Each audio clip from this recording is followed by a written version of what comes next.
Hello guys, today we are going to discuss about the data types, variables as well as the operators. Data types basically क्या होते हैं कि हमने कोई भी डेटा हमारे प्रोग्राम में स्टोर करना है तो उसका टाइप कौन सा होगा, वो इंटीजर की फॉर्म में होगा, वो फ्लोट की फॉर्म में होगा या फिर वो करैक्टर की फॉर्म में होगा, राइट। नेक्स्ट होते हैं वेरिएबल स्टोर करने के लिए होता है वैल्यू। सपोज मैंने इंटीजर की वैल्यू स्टोर करवानी है तो किसी ना किसी एज अ कंटेनर में मैंने अपनी वैल्यू स्टोर करवानी है तो मुझे वहाँ पे वेरिएबल की ज़रूरत होगी। So the definitions are data types specify how we enter data into our programs and what type of data we enter। Same वही बात आ गई कि हमने किस टाइप का डाटा और कैसे हमारे प्रोग्राम में एंटर करना है। C language has some predefined set of data types to handle various kinds of data that we can use in our program. These data types have different storage capacity। ठीक है, यहाँ पे हमें अगर integer है तो उसकी स्टोरेज कैपेसिटी अलग होगी as compare to character, as compare to हम बोल सकते हैं float. There are two types of data types, primary as well as derived. Primary data types में इंटीजर, फ्लोट, करैक्टर, वॉइड ऐसे डेटा टाइप्स आ जाते हैं, और ड्राइव्ड में एरे जिसमें हम ग्रुप्ड किसी चीज़ का ग्रुप रखते हैं। जैसे एरे में हम एक से ज़्यादा चीज़ें रखते हैं, हम आगे आगे करते जाएंगे तो आपको एरे भी क्लियर हो जाएगा। Structure as well as the union. Next is the variable. Variables in C language are used to store different forms of data. हम जब एग्जांपल करेंगे तो आपको क्लियरिफाई हो जाएगा। It acts as a memory card, भी कंटेनर की form में बोल लो, एज अ मेमोरी कार्ड बोल लो, सेम चीज़ है। ठीक, the data is used during the program execution. वही बात है, अगर मैंने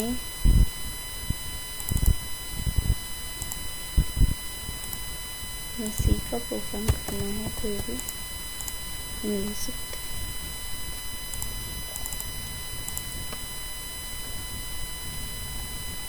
As you know, these two are the header files, standard input output and standard library header file, and this is the main function, or we can say that the entry point for the function। and यहाँ पे हम लोग आज काम करेंगे body में। Body में basically मैंने लिखा int is the data type and a is a variable. 20 is the value that store in variable a. मैंने प्रिंट करवाना है, प्रिंट एफ यूज किया एज अ आउटपुट फंक्शन। मैंने यूज किया the value of A is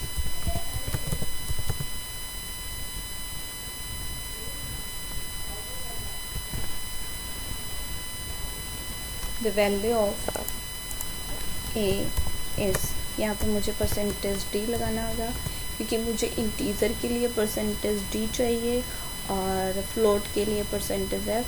तो मैं आपको एक वहाँ पे लिख के दे सकती हूँ। जैसे मैंने यहाँ पे इंट लिखा तो इसके लिए परसेंटेज डी, एंड फ्लोट के लिए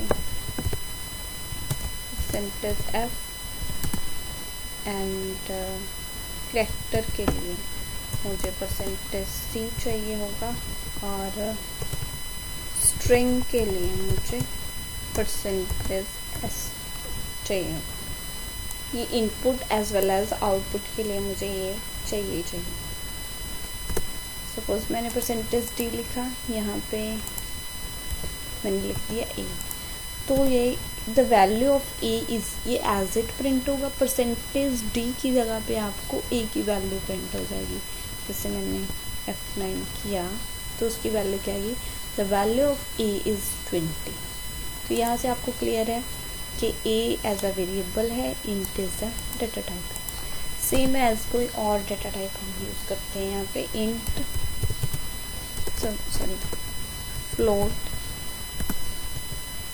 b is equals to 9, and we have to use printf the value of a is, sorry, b is percentage f, क्योंकि हम लोगों ने फ्लोट यूज़ किया भी, तो मुझे यहाँ पे स्लैश एन लगाना होगा।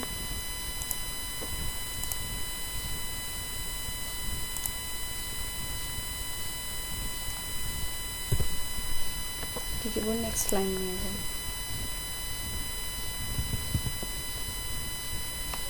अगर मैं इसे F9 करूँगी,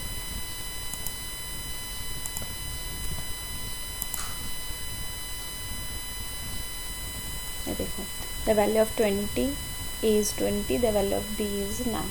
9 एज अ फ्लोटिंग में आ गया, पॉइंट्स में आ गया।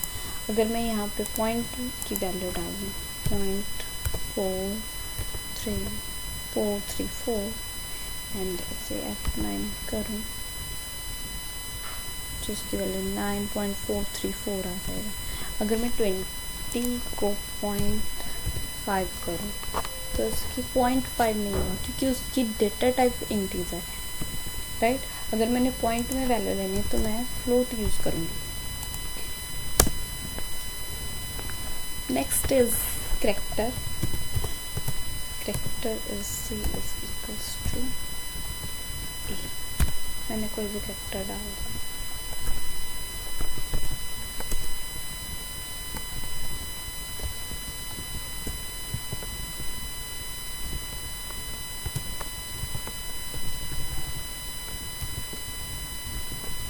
तो कैरेक्टर के लिए मुझे परसेंटेज C यूज़ करना और यहाँ पे मैं C यूज़ करूँगा, क्योंकि मैंने वेरिएबल C यूज़ किया है। And the output is right, A की वैल्यू मेरे पास 20 आ गई, B की 9.434 आ गई और B की वैल्यू A।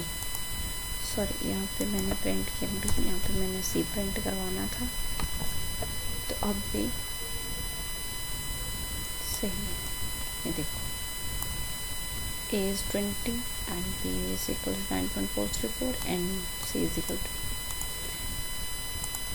नेक्स्ट हमारे पास आते हैं ऑपरेटर। ऑपरेटर की पहले हम डेफिनेशन पढ़ लेते हैं। ऑपरेटर, ये देखो, ऑपरेटर की डेफिनेशन